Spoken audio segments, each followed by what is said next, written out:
Why is it that 99% of us look at someone who is constantly tidying up, wiping down kitchen counters, or straightening out the cushions on a sofa, and immediately label them as an absolute neat freak? We watch someone meticulously folding laundry at 11 o'clock at night after a brutal, mind-numbing day at the office, and our first instinct is to think they are just obsessed with perfection. We assume they care way too much about appearances, that they are trying to impress imaginary guests, or that they simply cannot relax. We tell them to just sit down, to take a break, to let the mess be. But I am here to tell you that this collective assumption is a massive, fundamental mistake. If you have ever rolled your eyes at a roommate, judged a partner, or even felt a deep sense of guilt yourself for needing to aggressively organize a chaotic desk drawer when the rest of your life feels like it is falling apart, you have completely misunderstood the reality of human psychology. Right after this, you are going to see the exact, mind-blowing reason why the simple, seemingly mundane act of putting a misplaced coffee mug back into the cupboard is not about physical cleanliness at all. It is an unconscious biological survival mechanism. It is your biology doing its job to protect you. The truth is, society has conditioned us to view cleaning as a chore, a superficial task meant only to maintain a presentable physical space. We are trapped in this surface-level thinking, believing that people who love a tidy home are just naturally wired to hate dirt. But what if the dirt has absolutely nothing to do with it? What if the dust on the bookshelf is irrelevant? The reality is driven by something much deeper, much more powerful, and honestly, much more fascinating. It is about a profound chemical reaction happening in your central nervous system, attempting to save you from emotional collapse. In our time together today, I am going to completely dismantle this myth and break down exactly what is going on inside the hidden corners of the mind when someone feels that irresistible urge to clean. You are going to discover the untold truth about the dopamine hormone and how your brain cleverly uses a vacuum cleaner, a sponge, or a neatly categorized closet to literally hack your own stress levels and pull you out of despair. I promise you, once you hear this, everything will click into place. That you will never look at a pile of unread mail, a mountain of unfolded clothes, or the act of washing the dishes the same way ever again. You will finally understand the secret silent language of your environment.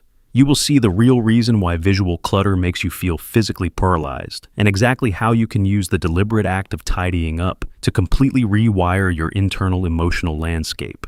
You will learn how to use your physical space to take back absolute control of your life when everything else outside your front door feels completely chaotic and unpredictable. Let us begin. We live in a world that is completely obsessed with appearances. From the perfectly curated squares on social media to the staging of homes for sale, we are taught that a clean space equals a successful life. Because of this societal conditioning, we automatically jump to the most superficial conclusion when we see someone constantly organizing their environment. We think they are trying to build a museum. We assume they want everything to look picture perfect so they can silently judge everyone else who lives in normal, chaotic reality. We label them as rigid, inflexible, or just plain neurotic. But we need to look past the surface layer, because this surface-level assumption completely misses the profound internal struggle that is actually driving the behavior. Think about the sheer volume of stimuli our brains are forced to process every single minute of the day. Modern life is essentially an endless barrage of demands. You have emails pinging, deadlines looming, relationship conflicts, financial worries, and the general unpredictability of simply existing in the world today. Your brain is a processing machine, but its capacity is not infinite. When the external world feels wildly out of your control, your internal alarm system gets tripped. But here is where it gets incredibly interesting, and this is a perspective shift that changed everything for me. I used to think my sudden urges to aggressively clean my apartment at midnight were just bursts of random energy or procrastination. I would have a terrible, stressful day where nothing went according to plan, and instead of going to sleep, I would find myself scrubbing the bathroom tiles or reorganizing my entire kitchen pantry. I felt crazy. But then I looked into the neuroscience of visual processing. Your brain does not just see objects. It registers relationships, tasks, and historical data associated with every single item in your line of sight.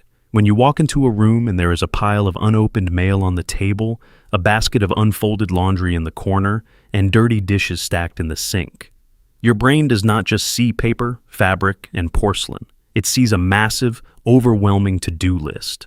Every single item out of place acts exactly like an open browser tab in a computer. Imagine turning on your laptop and seeing 100 browser tabs open all at once, all auto, playing different videos, all demanding your attention simultaneously. That is exactly what visual clutter does to your nervous system.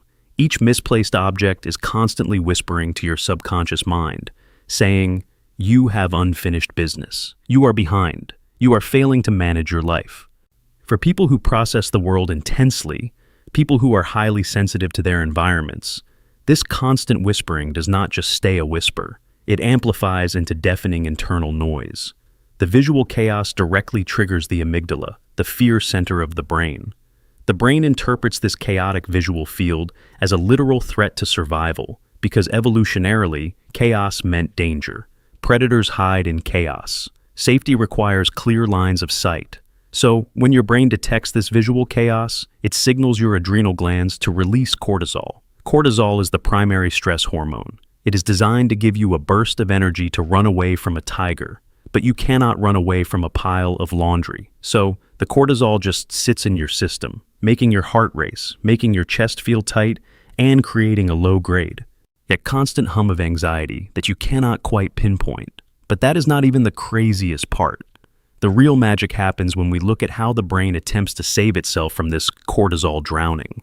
When life feels utterly unpredictable, when you have absolutely no control over what your boss says, what the economy does, or how other people behave, your brain desperately hunts for a life raft. It hunts for a domain where it has absolute, undisputed authority. And what is more controllable than the physical objects inside your own home?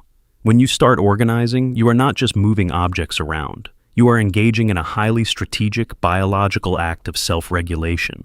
You are creating a micro-environment of predictability. You pick up a stray book, you walk over to the shelf, and you place it exactly where it belongs. In that tiny, seemingly insignificant moment, you have successfully manipulated your environment. You have taken a piece of chaos and turned it into order, and your brain rewards you handsomely for this. Every time you complete one of these micro tasks, wiping down a counter, making the bed, straightening a picture frame, your brain releases a hit of dopamine. Dopamine is the neurotransmitter responsible for motivation, pleasure, and the feeling of reward.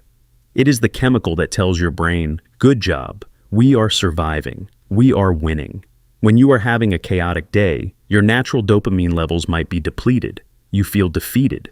By engaging in the physical act of cleaning, you are manually hacking your own neurochemistry. You are forcing your brain to produce the exact chemical you need to feel capable and accomplished again.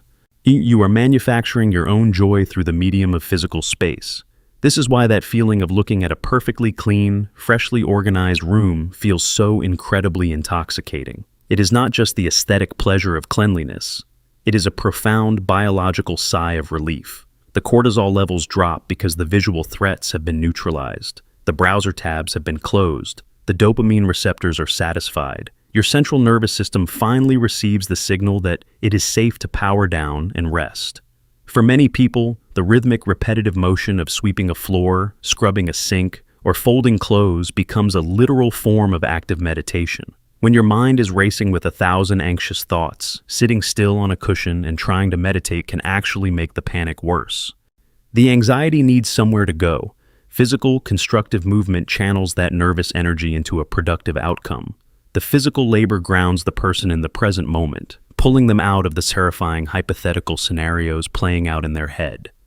But there is an even deeper, more emotional layer to this that almost nobody talks about. The act of organizing is not just about dealing with the present moment. It is deeply connected to how we process our past and how we envision our future. What happens next in the brain when we actually start throwing things away is truly fascinating, and it completely reframes why some people hold on to everything while others ruthlessly purge their belongings. We are about to look at the psychology of letting go, and why throwing away a simple object can sometimes trigger an emotional breakdown. Every single item in your home is not simply an inanimate object occupying physical space. It is a tangible manifestation of a memory, an expectation, or an identity. Think about that expensive guitar gathering dust in the corner of your bedroom that you swore you would learn to play 5 years ago. Think about the stacks of unread books sitting on your nightstand, or the clothes in your closet that have not fit you in a decade, but you refuse to donate.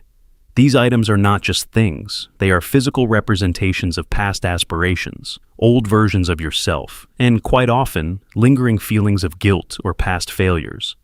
They are emotional anchors tying you to a reality that no longer exists.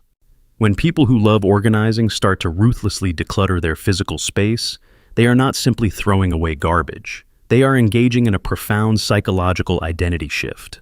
They are taking a hard look at their immediate surroundings and actively deciding who they want to be today. This brings us to the ultimate reframe, the complete destruction of the neat freak myth. Society tells us that constantly cleaning and organizing makes you a highly strung perfectionist who is incapable of enjoying life. But the exact opposite is true. This behavior is not a weakness. It is an incredible emotional superpower. It is a brilliant, instinctual survival mechanism that your brain has developed to protect your sanity. When you gather up old clothes, broken gadgets, or unused gifts and remove them from your home, it's your subconscious mind is making a bold declaration. Every single time you drop a heavy bag off at the donation center or throw a broken item into the trash, you are literally telling your brain, I no longer need this version of myself. I am releasing the guilt.